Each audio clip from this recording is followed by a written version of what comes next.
안녕하세요, 여러분. 오늘은 7단원의 3차 시를 배우는 날이에요.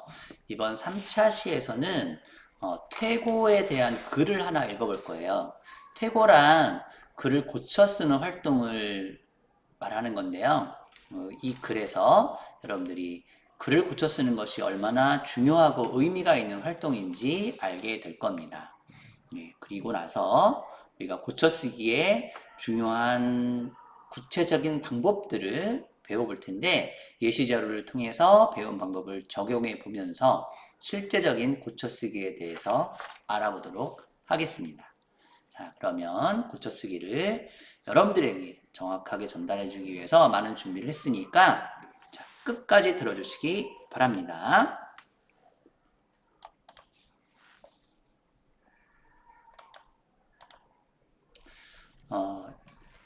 2007년에 쓰여진 임병식이라는 분의 퇴고라는 글이에요. 이 퇴고라는 말은 글을 고쳐 쓴다는 한자적인 글을 고쳐 쓰기의 한자적인 표현인데요. 한번 읽어보도록 할게요.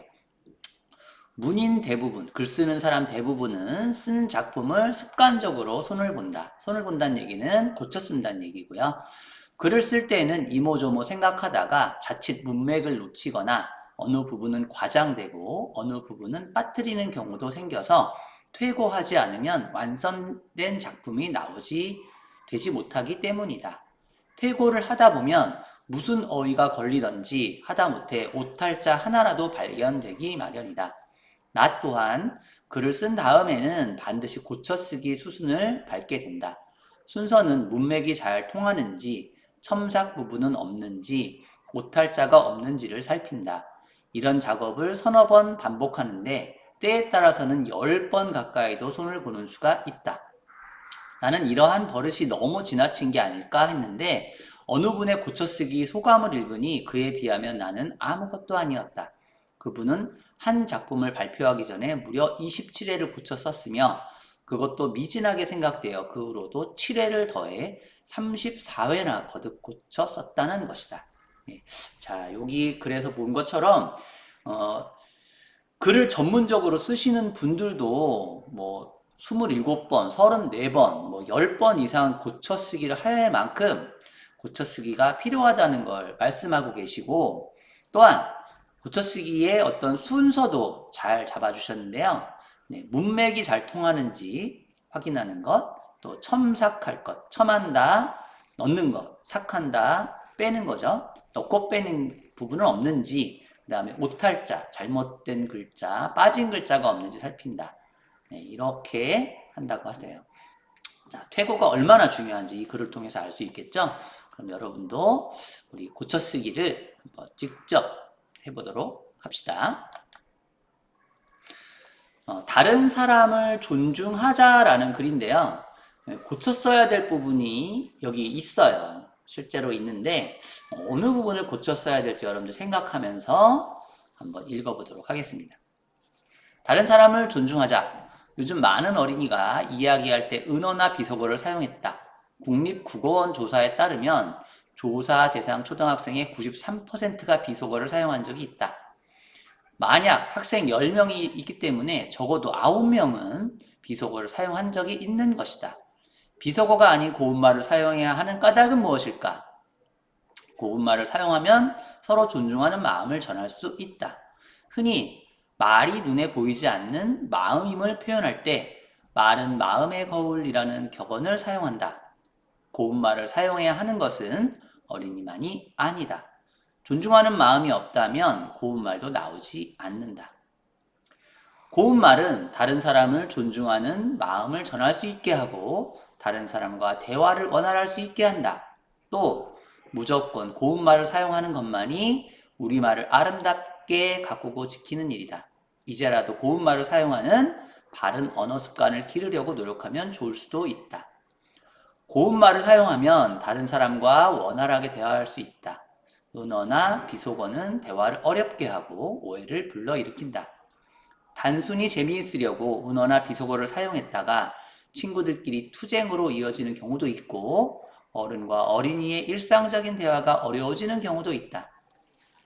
고운말을 사용하면 친구 관계가 좋아진다. 말은 우리 민족의 혼이 담긴 소중한 문화유산이다. 은어나 비속어를 사용한다면 그것이 우리 후손에게 그대로 전해질 것이다. 고운말을 사용해 아름다운 우리말을 지켜야 한다. 라고 되어 있는데요.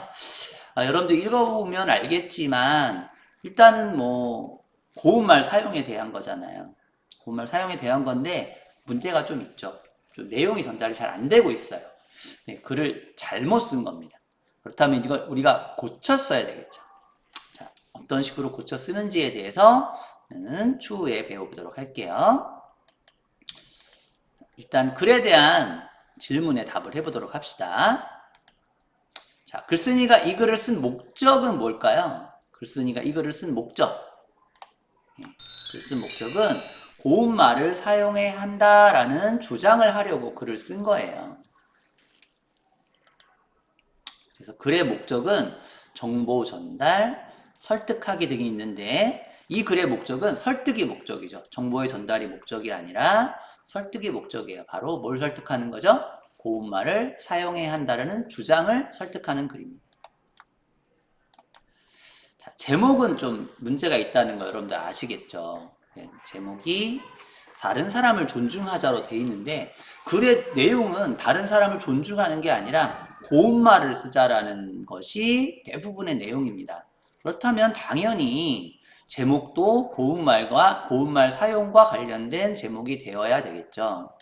그래서 고운말을 사용하자 또는 아름다운 우리말을 지키자 뭐 이런 제목들이 가능할 거예요.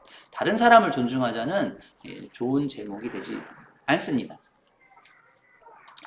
제목은 글쓴이의 생각을 나타내거나 또 글 내용과 관련해서 궁금증을 불러일으키는 것으로 굉장히 중요한 역할을 하거든요.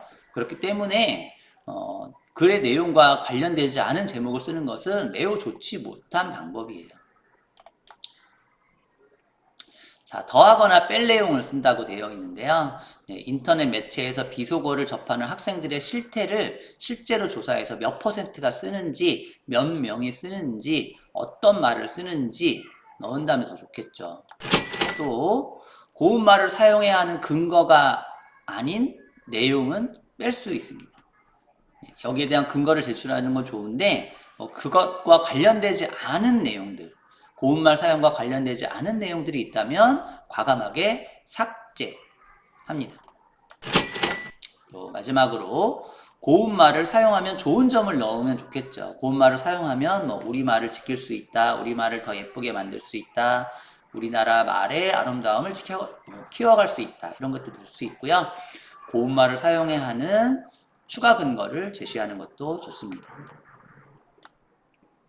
자, 그 밖에 더하거나 뺄 내용이 또 있을까 생각해 보면 글을 시작할 때 문제와 관련이 있는 실태를 쓰면 읽는 사람의 관심을 끌 수 있대요. 그 이유, 이제 예를 들면 이런 게 되겠죠. 우리나라 사람들이 사용하고 있는 말 중에 비속어나 은어는 이만큼이 있다라고 하면 와, 그만큼이나 있었어요? 잘 몰랐어요.